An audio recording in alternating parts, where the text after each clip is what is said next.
자, 지금부터 이제 결산 이론 공부를 하도록 하겠습니다. 자, 여러분, 우리 결산이라고 하는 게 뭘까요? 결산. 그렇죠? 얘는 장부를 마감하는 거예요. 당연하죠. 우리 1월 1일부터 12월 말까지 열심히 장사를 해왔잖아요. 그렇죠? 그러면은 이제 12월 말일날 기말이 되게 되면은요, 이제 장부를 마감을 해야 됩니다. 자, 장부를 마감한다는 것은 어떤 걸 의미하느냐? 예를 들어서 우리 회사에 1년 동안 거래라고 하는 것이 발생했잖아요. 그렇죠?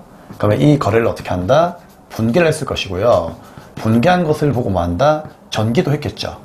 그리고 전기하고 나서 분기하고 전기가 올바르게 되었는지를 또 파악을 해야 되는데, 그 검증 과정에서 시산표라고 하는 것을 아마 여러분들이 작성을 했을 거예요. 그렇죠? 물론 이 시산표는 어떤 시산표가 많이 사용되었죠? 합계장시산표죠. 자, 그래서 합계장시산표에서 차변과 대변의 금액이 일치한다면 분계와 전기는 정말 잘 되었구나 라고 판단하고, 이제 마지막으로 뭐 한다? 정보용자에게 보고해야 되는 BS. 자, BS가 뭐예요? 재무상태표, 그 다음에 IS, 손익계산서를 만들어내겠죠.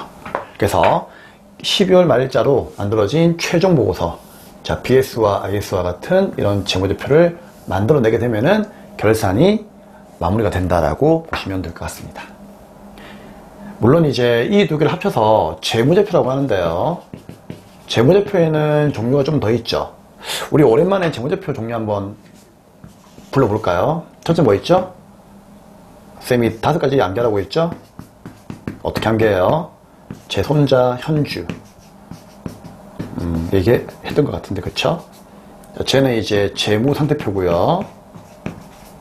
그 다음에 손익계산서. 그 소문상의 목적상 이 두 개만 알면 되는데, 그래도 혹시 모르니까 이론적으로 물어볼 수 있으니까 자본 변동표라고 하는 것도 있다는 거 아셔야 되겠죠. 그리고 현금 흐름표, 그 다음에 주석, 이런 것들이 있다는 것도 알고 계셔야 됩니다. 자, 아무튼 이렇게 BS와 IS, 이런 재무제표를 만들어내는 것이 바로 결산이다, 그 얘기예요. 그쵸? 근데 우리는 분계만 열심히 하면은요, 솔직히 전산이 이런 것들을 다 만들어 주거든요. 맞잖아요. 재무제표를 만들어 주거든요. 그렇기 때문에 굳이 우리가 얘들을 만들어낼 필요가 없어요. 자동으로 만들어집니다. 그럼 쌤, 우리는 결산을 할 필요가 없네요. 그냥 재무제표만 만들어낼 필요가 없다는 얘기죠. 이건 전산해 주니까. 근데 뭘 해야 되는가 하면은요, 자, 좀 특이하게 이 분계 있잖아요. 분계 중에서 평소에는 잘 안 하는데 언제만 결산만 되면 해야 되는 분계가 있어요. 그러니까 평소에는 잘 안 하다가 12월 말일날 그때만 되면은 꼭 해야 되는 분계가 있거든요. 자, 그 분계를 뭐라고 한다? 결산 정리 분계다라고 이렇게 불러줍니다. 또 다른 말로는요, 결산 수정 분계다라고 하는데, 아무튼 이런 결산 정리 분계, 수정 분계, 자, 이런 애들을 갖다가 그냥 결산 분계라고 해요. 그 결산 분계라고 하는 것을 우리가 지금부터 공부를 해야 되는 거예요. 네, 그런데 우리는 이미 이 결산 분계를 다 학습을 했어요. 그쵸? 쌤, 그런 거 배운 적 없는데요.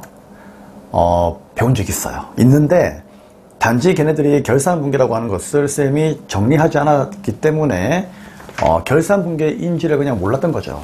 하지만 공부는 다 끝냈습니다. 자, 어떤 것들이 있었느냐? 우리 옛날 이야기 한번 해볼까요? 옛날에 우리가 전산학의 기본 강의 공부할 때 당좌 자산과 재고 자산이 일으키는 거래가 있었다고 했죠. 그때 당좌 자산에서는 현금, 단기 매매 증권, 받으러움이 중요했는데, 이때 단기 매매 증권 중에서 우리가 단기 매매 목적으로 구입을 한 주식가채권을 결산 때 보유하고 있다면은 보고할 때 어떻게 한다? 그 결산 때의 주가인 공정가치로 보고를 해야 된다고 했죠. 그러다 보니까 주가랑 비교했을 때 오르거나 내린 만큼을 평가이익과 평가손실로 분계를 했잖아요. 기억나시죠? 자, 그 단기 매매 증권의 평가 분계는 결산 때만 했다는 얘기죠. 그런 게 바로 뭐다? 결산 분계예요. 그래서 맨 처음에 배웠던 내용이 단기 매매 증권의 평가, 이 내용이 바로 결산 정리 분계입니다. 왜냐면 평소에는 안 하니까. 그쵸? 자, 두 번째, 당좌 자산에서 기타 내용들이 있었는데, 그 기타 내용에서 가시급금 기억나십니까? 그렇죠. 가시급금도 원래는 이제 뭔지도 모르고 준 돈인데 얘가 결산 때까지 판명이 되지 않는다면은 우리 회사는 뭐다? 결산 때 판명해가지고 정리를 해야 돼요. 그래서 가지급금의 정리를 하는 것도 결산 때 해야 되는 작업입니다. 자, 세 번째로 이제 어떤 내용이 있었을까요? 재고조선에서 있잖아요. 여러분들 기말 재고액을 파악을 했죠. 자, 기말 재고액을 파악을 해가지고 얘를 가지고 어떻게 했죠? 매출 원가 분계 기억나시죠? 그쵸? 그래서 기말 재고액을 파악하는 것도 결산 작업이에요. 자, 이게 무슨 얘기인가 하면은 우리가 상품을 팔게 되면은 대변에 뭐다? 이제 상품 매출이라고 하는 이름으로 수익으로 분개하기로 했죠? 기억나십니까? 그럼 예를 들어서 얘가 150원에 팔았다. 그러면 수익이 발생했고 그 수익이 저변에 현금으로 들어왔다면 현금 150 이렇게 분개를 할 거예요.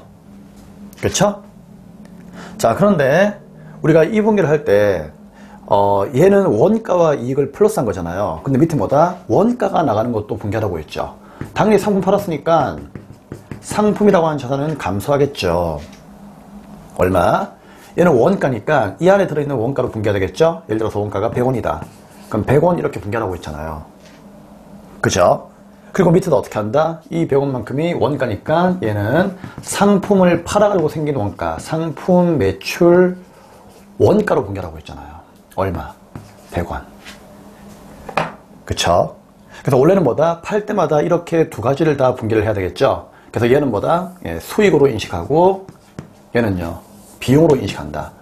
그래서 수익이 발생한 그 기간에 비용이라고 하는 것도 같이 발생해야 되기 때문에 이 수익과 비용은 같은, 그쵸? 시점에 서로 인식을 해야 된다. 수익과 비용의 대응 원칙이라고 하는 얘기도 쌤이 드린 적이 있었어요. 기억나십니까? 그래서 이렇게 두 개를 분개해야 되는데 물건 팔 때마다 이 두 개 분개하면은 어때요? 우리의 업무는 짜증이 나니까 밑에 있는 거 얘는 어떻게 한다? 그냥 몰아가지고 결산 때만 분개합시다 라고 했잖아요. 그쵸? 결산 때 한 큐로 뭡니까? 12월 말일 날에 분개하기로 했잖아요. 그죠? 그래서 얘도 뭐다? 결산 분개예요. 근데 얘를 알려면은 뭘 알아야 돼요? 매출 원가를 알아야 되겠죠? 근데 이 매출 원가 구하려면 어떻게 한다? 기초의 상품에서 순매입을 더하고, 그쵸? 기말을 빼야 되는데 그 기말을 언제? 결산 때 재고를 파악해서 빼면은 이제 매출 원가가 나올 것이고 그 매출 원가를 이렇게 분개하면 됩니다라고 이야기를 했어요. 자, 이게 바로 뭐다? 예, 결산 분개였어요. 기억나시죠? 자, 그래서 여기까지가 재고자산이었고, 그 다음 이제 네 번째, 유형자산에서, 이거는 적을 필요 없어요, 여러분. 그 서머리에 나와 있기 때문에, 48페이지에 박스에 적어 놨어요. 나와 있기 때문에, 그냥, 그런 게 있었지 하고, 그냥 이해만 하시면 돼요. 자, 그 다음 네 번째, 유형자산으로 가볼 건데요. 자, 이거 좀 지울게요. 우리 유형자산에서는 여러분들 왜 감가상각비 기억나시죠? 감가상각비는 어떤 거였죠? 가치가 감소하는 것을 원래는 매일매일 분개를 해야 되지만 매일매일 분개하게 되면 힘들어지겠죠? 그래서 1년치를 어떻게 한다? 한꺼번에 구해가지고 차변의 감가상각비, 대변의 감가상각, 누계액, 자, 이렇게 분개한다고 했죠? 그 분개도 결산 때만 하는 거기 때문에 감가상각비에 대한 내용도 결산 때의 분개입니다. 물론 이거는 이제 유형자산도 포함되지만 누구도 포함된다? 무형자산도 포함되죠. 그리고 이 두 개에 대한 감가상각을 비교하는 내용도 쌤이 이야기를 다 했고요. 그쵸? 자, 그리고 이제 다섯 번째로 이제 어디로 갈까요? 부채까지, 죄송합니다. 자산까지 했으니까 이제 부채로 가야 되겠죠. 자, 부채에서도 결산 때만 하는 게 있어요. 우리 부채에서 유동부채 같은 경우에는 이제 1년 이내에 갚아야 되는 부채인데 그 중에서 이제 새롭게 배운 게 세 가지가 있었죠. 예수금하고 그 다음에 유동성 장기부채하고 가수금이 있었죠. 그렇죠. 가지급금 정리했으면 가수금도 당연히 정리를 해야 돼요. 그래서 가수금 정리하는 것도 결산 분개예요.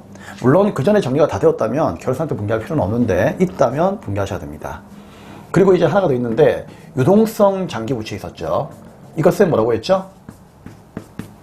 장기 차입금과 같은 이제 비유동 부채를 결산이 되면은 1년 이내에 갚아야 될 날이 도래가 되었는지를 확인한 다음에 도래가 되었다면 장기 차입금 차변에 사라지고 대변에 이거를 유동성 장기 부채로 분개합니다. 뭐 그런 얘기 했었죠.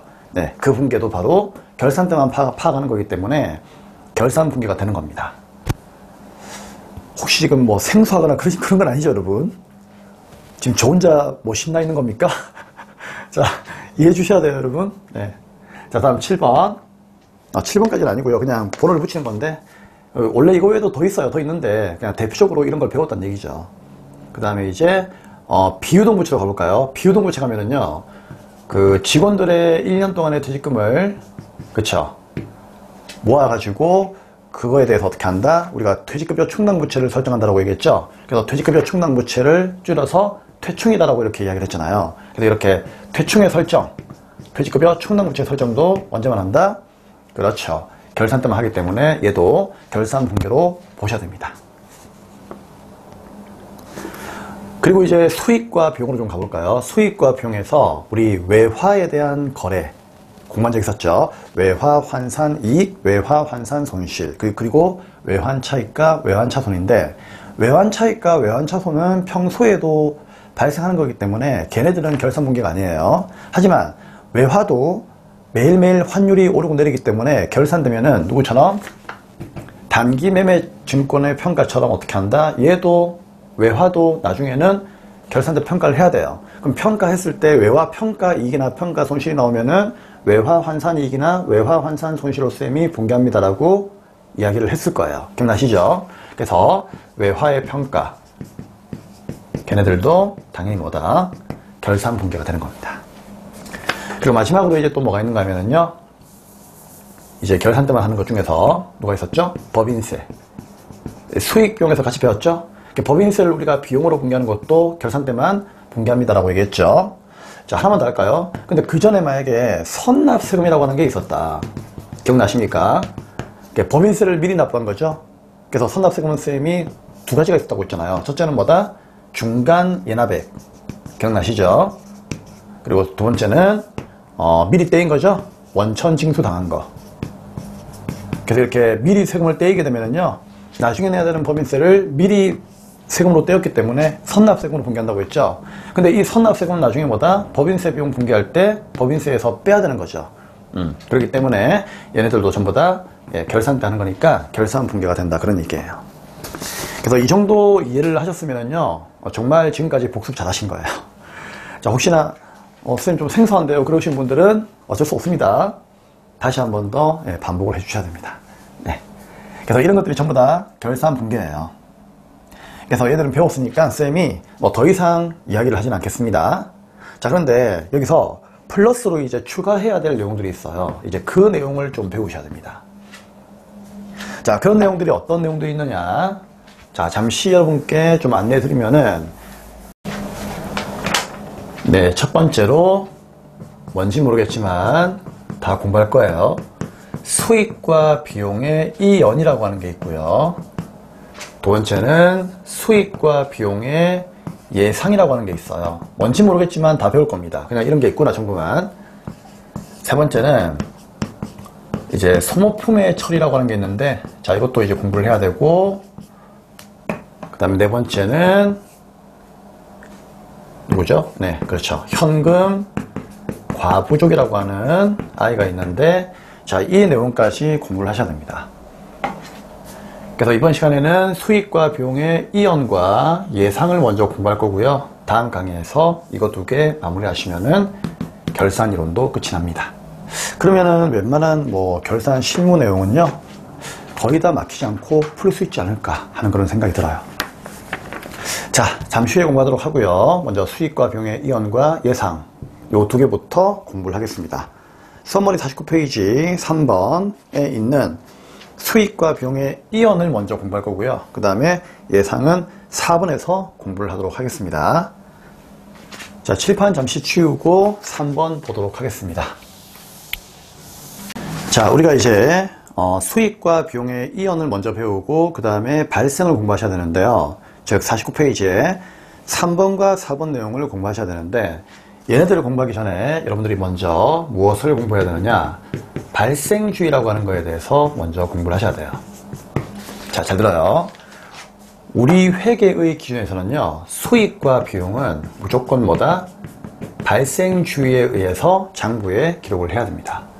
그럼 쌤, 발생주의라고 하는 게 뭡니까? 물어볼 수 있겠죠. 자, 발생주의는요, 현금의 유출입과는 관계없어요.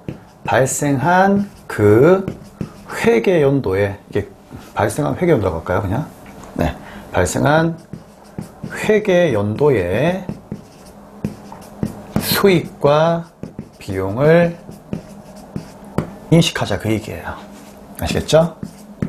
비용을 인식하자. 자, 이 말은 무슨 말인가 하면은요, 수익과 비용은 무조건 발생했다면 그 연도에 보고하라는 얘기예요. 이 말은 현금의 유입과 유출은 뭐다? 그렇죠. 관계가 없다는 얘기예요. 그래서 이 발생주의의 반대말이 있거든요. 발생주의의 반대말이 뭔가 하면은요, 현금주의예요. 그럼 현금주의라고 하는 것은 뭘까요? 얘는 발생한 회계 연도가 아니고 그냥 현금이 들어온 날, 나간 날, 그쵸? 현금의 뭐다? 유입과 유출에 의해서, 굳이 이런 걸 안 적어도 괜찮은데 적어 드릴게요. 자, 수익과 비용을 인식하는 얘기죠. 그럼 우리는 둘 중에서 어떤 걸 따라가야 되느냐 하면은, 우리 회계는 무조건 뭐다? 발생주의의 편을 들어주고 있지 현금주의의 편을 들어주고 있지는 않습니다. 이유가 뭘까요? 발생주의가 좀 더 뭐다? 정보 이용자에게 유용한 정보를 보고한다, 그 얘기예요. 가령 예를 들면 이런 거예요. 여러분 봐봐요. 우리 회사가 1월 1일부터 12월 말까지 우리 회사의 건물을 누군가에게 빌려서 사용하고 있어요. 그쵸? 그럼 빌려서 사용하고 있는데 한 달에 월세를 10만원씩을 내기로 했어요. 그러면 1년에 12달이니까 1년 동안 얼마의 월세를 내야 될까요? 한 달에 10만원이니까요 120만원치를 내야 되겠죠? 그쵸? 근데 현금을 30만원만큼만 납부하고 나머지 이제 9개월치는 뭐 하고 있다? 월세를 밀리고 있단 말이에요. 그쵸? 그럼 나는 정보용자에게 우리 회사의 월세인 임차료를 120으로 보고할 거냐, 아니면은 30만원만 주었으니까 30만원만큼만 비용으로 보고할 거냐, 이제 이런 문제에 직면할 수가 있다는 얘기죠. 그쵸? 그럼 여러분 생각에는 얼마를 보고하는 것이 맞다고 생각하십니까? 얼마를 비용으로 잡는 게 맞다고 생각하세요? 그렇죠. 돈을 주었던 안 주었던 일단 이번 연도에는 1년 12달치의 월세인 120만원만큼을 줘야 되겠죠. 안 그래요? 그쵸? 그럼 뭐다? 돈을 안 줬다 할지라도 정보용자에게는 어떻게 한다? 유용한 정보를 주기 위해서 120만원만큼을 임차료라고 하는 월세로 당연히 보고를 해야 된다, 그런 얘기죠.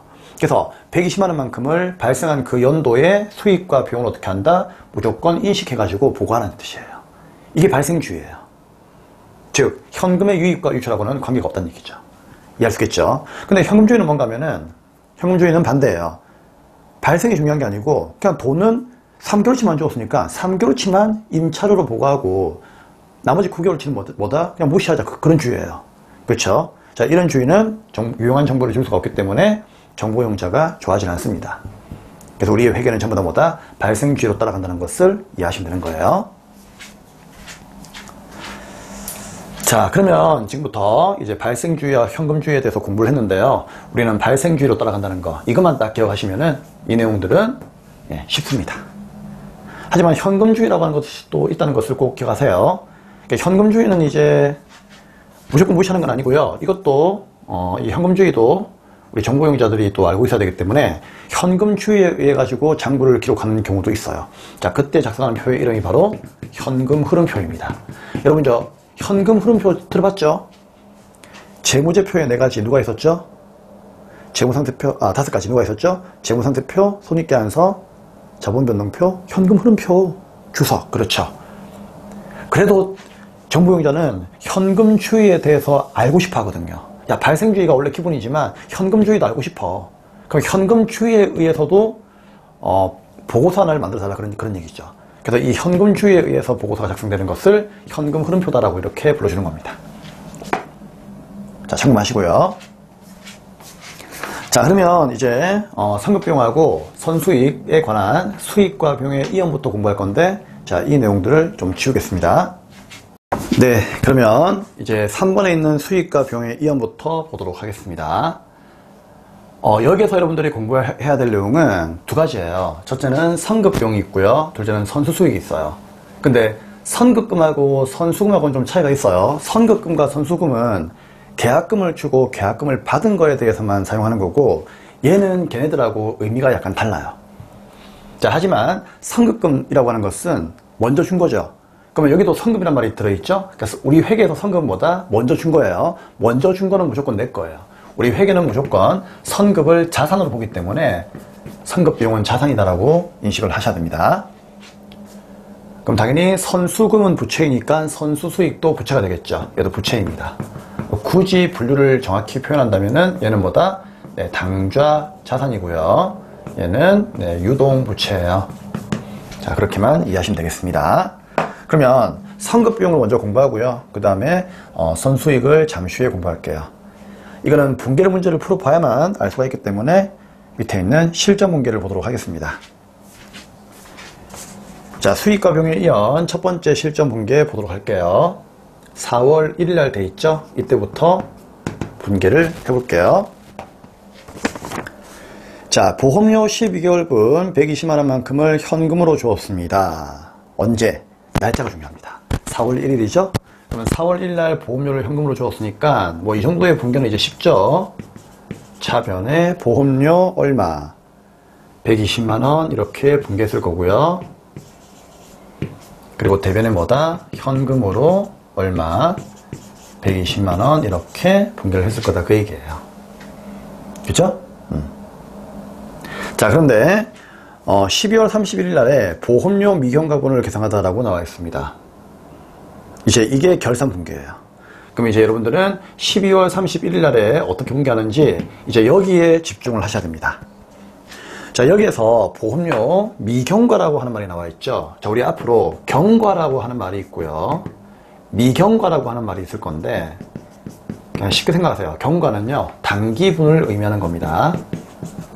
미경과는 내년 거, 차기분을 의미하는 거예요. 일단 문제 풀어볼게요. 그러면 보험료 미경과분을 계상하다 무슨 말이죠? 미경과분, 즉 내년 거를 계상하다. 계상이란 말은 다른 말로 그냥 장부에다가 분계한다 그런 뜻으로 이해하시면 될 것 같아요. 그럼 내년 거를 장부에다가 분계하다 그 뜻이죠. 그럼 이게 무슨 말이냐? 자, 보세요. 지금 우리 회사 보험료가 120만원만큼 1년 동안 나간 거잖아요. 그쵸? 그러면 계산을 좀 해볼게요. 계산을 이거 파란색으로 할게요. 네, 파란색으로. 자, 이 말은 이거는 보험료만 계산한 겁니다. 1년 동안 120만원만큼 보험료가 나갔는데 얘가 정말 단기에 보험료가 맞는지를 확인하라는 얘기예요. 무슨 말이냐? 이렇게 우리가 돈을 주었기 때문에 보험료로 이렇게 잡았다는 얘기죠. 근데 현금 나간 만큼 보험료 잡았지만은 정말 이번 연도에 발생주의에 의하면은 이 보험료가 120이 맞느냐 그걸 물어보는 거예요. 근데 아니란 얘기죠. 왜 아닐까요? 자, 120만원은요 곱하기 1년치의 보험료잖아. 그쵸? 12개월분이었으니까 그 밑에다가 분모에다가 12 하면 돼요. 근데 이번 연도의 보험료는 과연 12개월치가 맞을까요? 아니에요. 왜? 일본에서 보험에 가입을 해서 지급한 날짜가 언제예요? 4월 1일이죠. 우리 문제에서 아무런 말이 안 나와 있으면 4월 1일 날부터 보험료를 납부했다 이렇게 보는 거예요.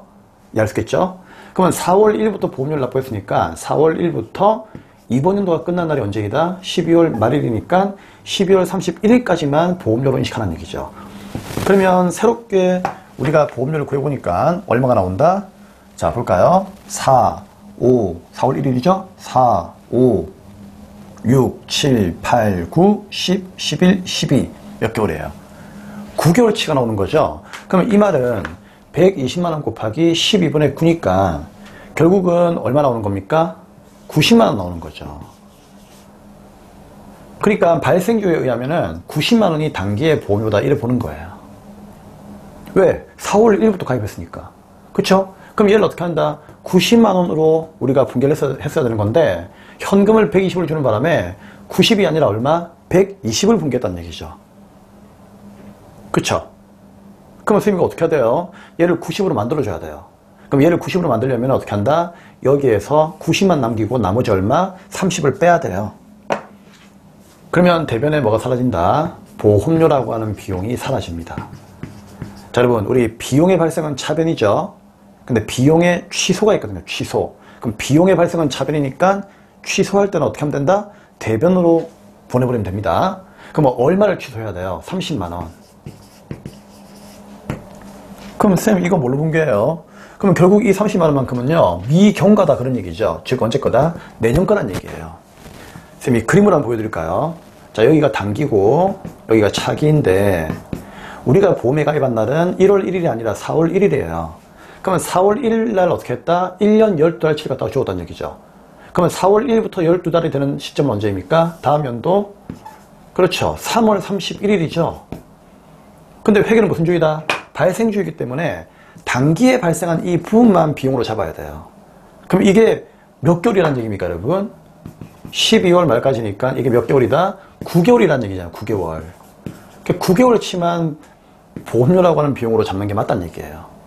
그럼 내년 거 미리 준 거 3개월은 어떻게 할까요? 그 3개월만큼은 이렇게 제거해버리고 얘를 뭘로 분개한다? 차변에 내년 거를 미리 주었으니까 미리 주었던 비용 해가지고 선급 비용으로 이렇게 분개하시면 된다. 그 얘기예요.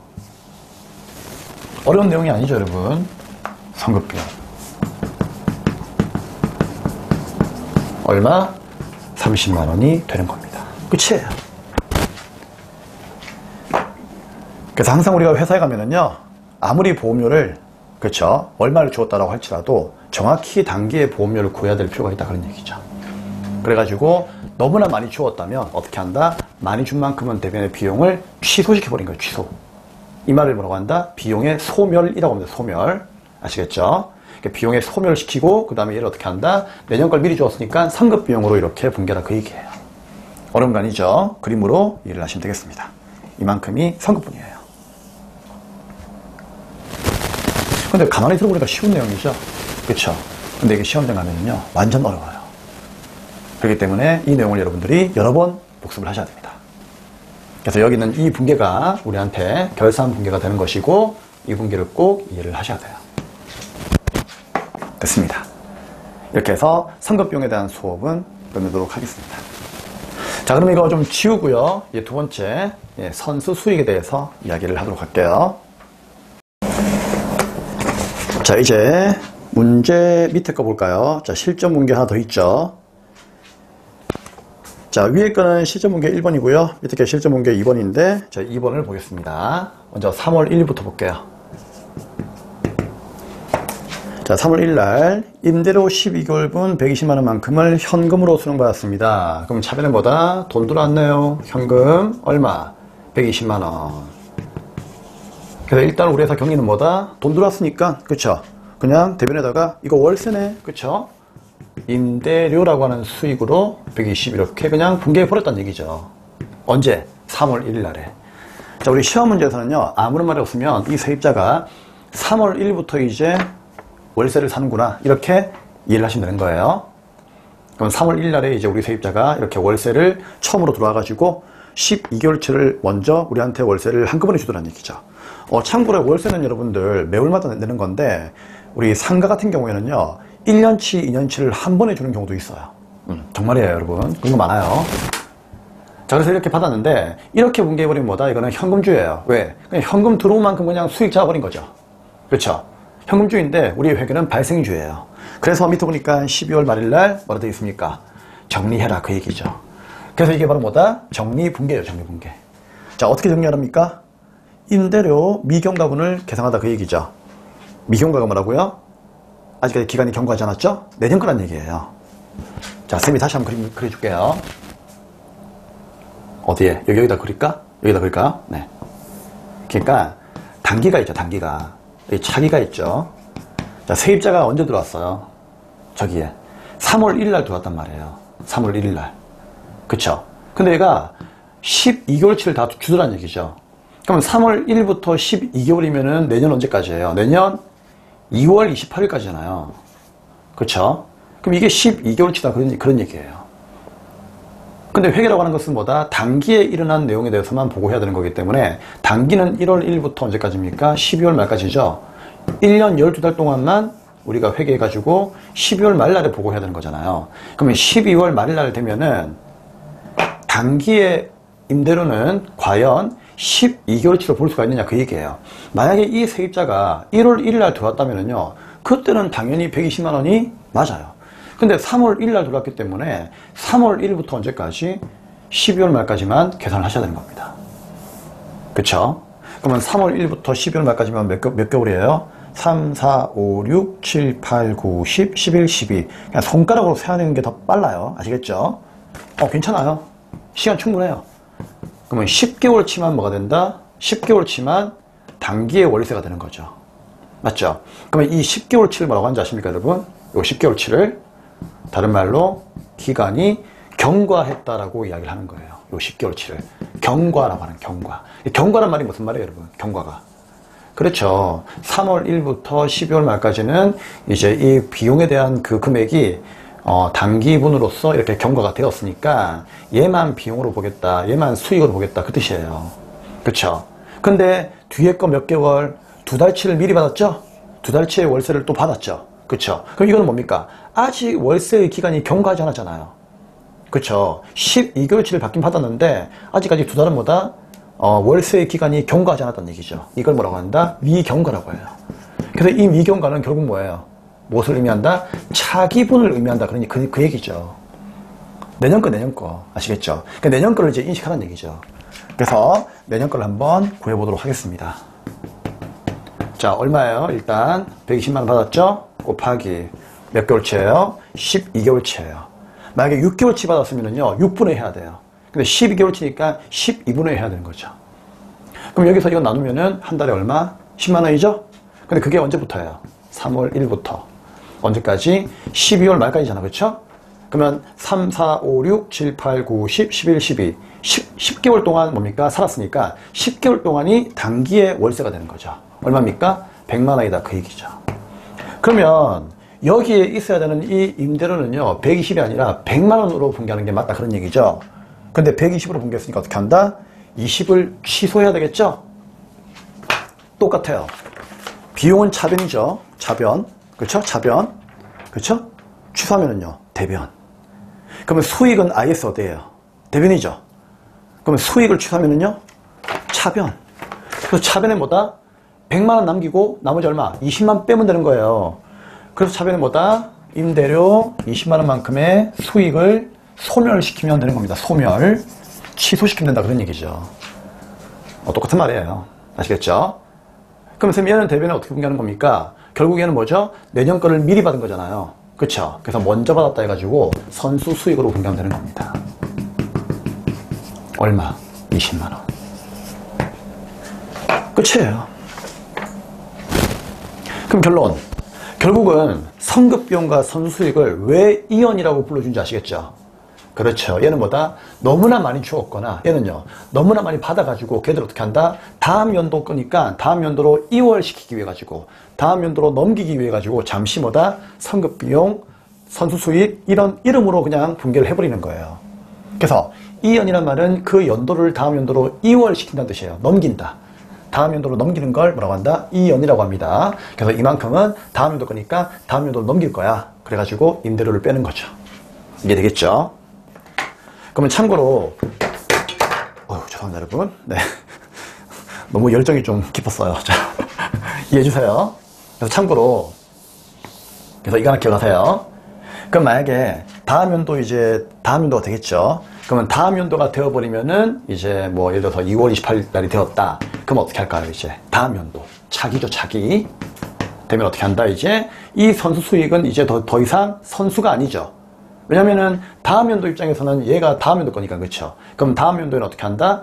임대료를 대변해 이제 수익 발생으로 원위치를 시키는 거예요. 20만 원. 그리고 너 더 이상 선수 아니야 하면서 어떻게 한다? 선수 수익도 없애버리면 되는 겁니다. 그래서 이거는 참고로 다음 연도의 분개니까요. 다음 연도에 이렇게 분개한다는 것을 그냥 알고는 있자 그런 얘기예요. 그럼 당연히 1번도 마찬가지죠. 1번도 어떻습니까? 네, 12월 말날 보험료 있죠. 예, 그거 어떻게 한다? 다음 연도로 넘겨버리게 되면 다음 연도에는 또 역으로 또 거꾸로 분개하면 되는 거죠.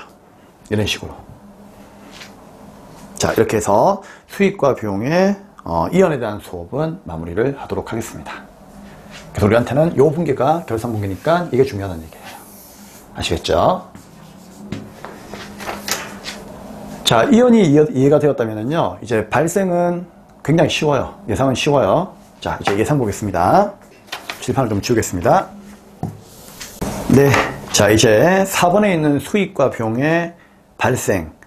다른 의미로는 예상이라고도 하는데요. 자, 왜 그런지는 잠시 후에 문제를 풀면 알 수가 있고요.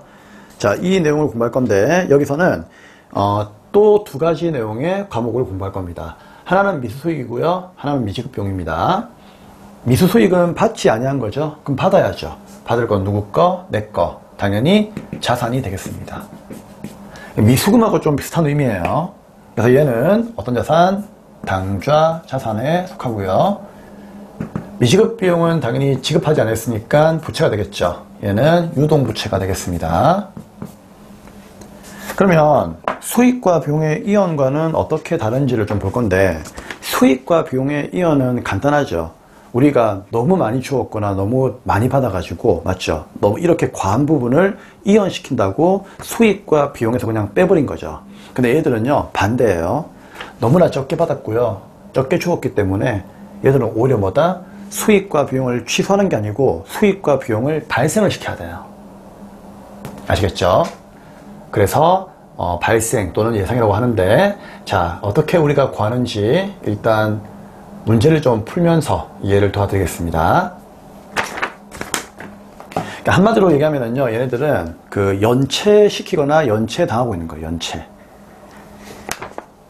자, 실전 붕괴 보겠습니다. 49페이지 맨 밑에 보시면은 두 개 나와 있죠. 실전 붕괴 1번부터 보도록 하겠습니다. 먼저 4월 1일이에요. 얘들은 날짜를 잘 봐야 됩니다. 보험료 3개월분 9만원만큼을 현금으로 주었다라고 되어 있습니다. 그러면 일단 차변의 보험료 이 정도의 붕괴는 누구나 할 수 있으니까 얼마? 9만원. 현금 주었으니까 대변에 현금으로 이렇게 붕괴를 했을 거예요. 얼마? 9만원. 그쵸? 근데 이게 3개월이죠. 그러면 3개월이 9만원이면은 이게 한 달에 얼마나 뜻이에요, 여러분? 한 달에. 그렇죠. 나누시면 되겠죠? 3만원씩 보험료가 나간다는 뜻이죠? 자, 그런데 이 상황에서 이제 2번 문제 보는 거예요. 12월 말날에 뭐 해라? 보험료의 미지급분을 계산해라. 그 뜻이에요. 무슨 소리죠?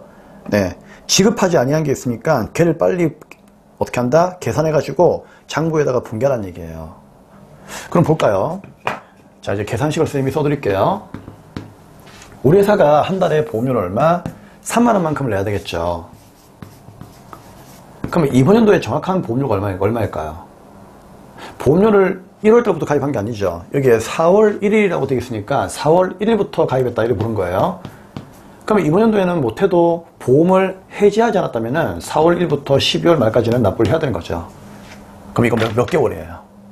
4, 5, 6, 7, 8, 9, 11, 12 8개월이죠? 그럼 8개월만큼을 내야 되는 거예요. 맞나? 4, 5, 6, 7, 8, 9, 10, 11, 12 9개월이네요. 죄송합니다. 자, 9개월이죠? 미안해요. 자, 그래서 9개월만큼은 내야 된다 그런 얘기죠. 그러면 3, 9, 27이니까 모트도 얼마? 27만원만큼은 우리가 보험사에 납부를 해야 되는 거죠. 그러면 발생주에 의하면은 27만원이잖아요. 현금주에 의하면은 9만원이죠. 회계는 뭐가 원칙이다? 무조건 발생주예요. 돈을 주었던 안 주었던 얼마? 27만원이 이번 연도에 발생주에 의한 보험료니까 이만큼을 여기다가 비용으로 붕괴하라 그 뜻이에요. 근데 이미 붕괴한 부분은 고칠 수가 없죠. 그래서 어떻게 한다? 플러스 해가지고 있잖아요. 9만원에서 저 9만원 빼면 나머지 얼마죠? 18만원이죠? 그럼 18만원만큼 모자라니까 플러스 얼마? 18만원만큼을 비용으로 좀 더 붕괴하라 그 뜻이에요. 그래서 앞으로 내가 내야 되는 거, 그러니까 그동안 밀린 거 있죠. 연체되는 것 중에서 내가 18만원만큼을 내야 되는 거죠. 이렇게 예상되는 금액을 어떻게 한다? 여러분들이 보험료로 붕괴를 해 주셔야 되는 거예요. 그래서 이런 경우에는 이연하고는 반대죠. 이연은 너무 많이 냈기 때문에 뺐지만 발생은 어때요? 너무 적게 냈잖아요. 27만원 내야 되는데 9만원만 냈으니까 지금 18만원만큼 연체하고 있죠. 그럼 연체된 금액을 어떻게 한다? 여기에 그대로 비용을 발생시켜라 그 얘기예요. 발생주니까. 그래야만 이거 두 개 더해가지고 나중에 얼마? 18만원 얼마죠? 27만원 보고할 거 아니에요. 그쵸? 그래서 이렇게 분개하는 얘기입니다. 하지만 돈 주고 있어요? 못 주고 있어요? 못 주고 있으니까 이럴 경우는 뭐다? 지급하지 못한 비용이다라고 해가지고 미지급 비용으로 분개를 하시면 되는 겁니다. 끝입니다. 그래서 이연하고는 확 차이가 나죠?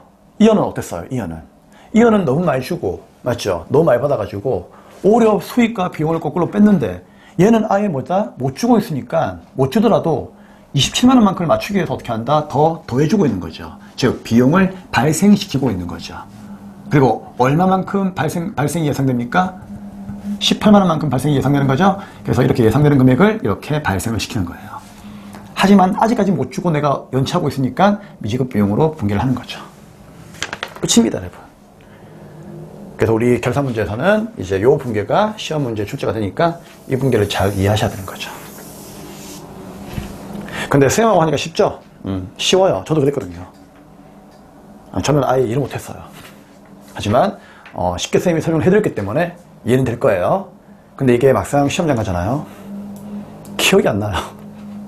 그래서 나중에 뭐다? 여러분들이 기출문제를 많이 풀어보셔야 되는 겁니다. 그래서 빨리 진도 올라가고 기출문제에서 열심히 5회독 이상 계속 풀어보셔야 되는 거예요. 자, 이거 좀 지우겠습니다. 네, 이제 실전 문제 2번 보겠습니다. 자, 3월 1일 돼 있죠? 자, 바로 가겠습니다. 3월 1일. 종합상사에 대한 대여금 상환기간은 이번 연도 1월 1일부터 12월 말까지의 이자 5개월분을, 자, 이 5개월분이 25만원이죠. 현금으로 받았습니다. 자, 3월 1일 날 분기 어떻게 했을까요? 자, 이 문제 조심하셔야 돼요. 현금 25만원 이렇게 분개했겠죠? 그리고 얘는 대여금이 빌려준 돈이죠. 그럼 빌려준 돈에 대한 이자니까 당연히 이거는 이자 받은 거겠죠? 그럼 대변에 수익 발생, 이자 수익으로 25만원 이렇게 분개하시면 되는 겁니다. 자, 그런데 이 25만원이 5개월분의 이자잖아요. 그럼 한 달에 이자가 얼마라는 뜻입니까? 내가 얼마를 받아야 돼요? 한 달에 5, 25, 5만원 받아야 되는 거죠? 그쵸? 자, 그럼 이 상태에서 이제 2번 문제를 볼게요. 자, 2번은 이자 미 소액을 장부에 계산하다라고 되어 있습니다. 드디어 12월 말날이 되었죠? 결산. 무슨 말이죠? 어라? 미수, 내가 받지 못한 이자가 있나? 그럼 한번 계산해 봐야죠. 자, 한 달에 얼마예요, 여러분? 한 달에 불러주세요. 얼마? 5만원이죠? 맞아요? 곱하기. 그럼 얘는 이제 단기의 이자를 우리가 구하기 위해서 또 어떻게 한다? 발생주에 의한 개월수로 또 곱해야 되겠죠? 자, 언제부터 곱할까요? 3월 1일부터 이제 언제까지? 12월 말까지 하면 되겠죠? 틀렸어요. 그 당시에 이 문제가 이제 출제가 되었는데 많은 학생들이 실수를 해가지고 틀렸던 문제입니다. 자, 그걸 쌤이 여기다가 넣어 놓은 거예요. 자, 이게 왜 3월 1일이 아닐까요? 도대체 여기는 몇 월 며칠일까요? 네, 1월 1일부터 계산을 하셔야 됩니다. 이유가 뭘까요? 위에 1번 문제 보세요. 맞아요. 이자는 3월 1일 날 받았죠. 그러면은 아무런 말이 없었다면은 3월 1일부터 이자를 받는 게 맞는 거예요. 그런데 괄호 안에 뭐라 되어 있어요?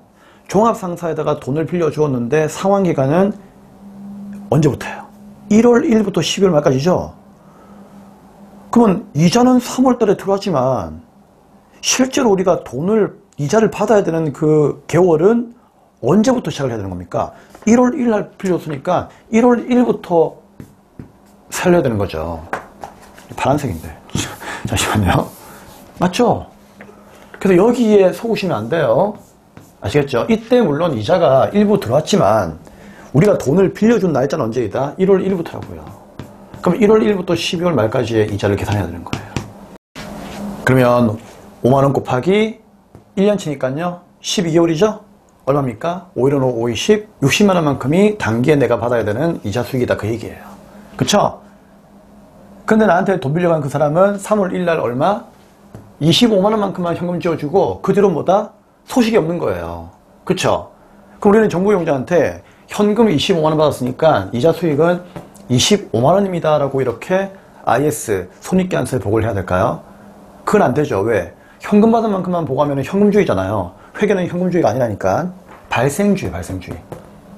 돈이 들어왔든 안 들어왔든 일단 뭐다? 60만원만큼 발생했으니까 60만원만큼 보고하는 게 맞다는 얘기죠. 그쵸? 그럼 얘도 뭐다? 내가 한마디로 연체를 하는 게 아니고 연체를 당하고 있는 거죠. 맞죠? 지금 빚쟁이가 나만 보면 뭐다? 피해 다니는 거야. 이자는 안 주고. 그쵸? 하지만 결산 때 우리는 보고를 해야 되기 때문에 60만원만큼 보고를 해야 되기 때문에 25를 제외한 나머지 얼마? 모자란 금액이 얼마죠? 그러면 35만원이죠? 그러면 35만원만큼을 어떻게 한다? 할 수 없죠 뭐. 일단 이자 수익을 만들어야 되기 때문에 얼마로? 60만원 만들어야 되기 때문에 플러스 얼마를? 35만원만큼을 추가로 발생을 시킨다 그런 얘기예요. 발생을. 그러면 수익 발생은 대변이니까 대변의 1에 분개하는 거죠. 그쵸? 근데 빚쟁이가 안 보여요. 맞죠? 전화해도 안 받고.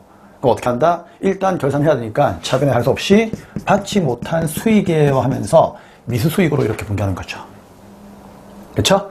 얼마? 35만원. 끝이에요. 이해할 수 있겠죠? 그래서 얘는 뭐다? 단기에 받아야 되는데 받지 못한 수익입니다 라고 해서 얘는 자산이 되는 겁니다.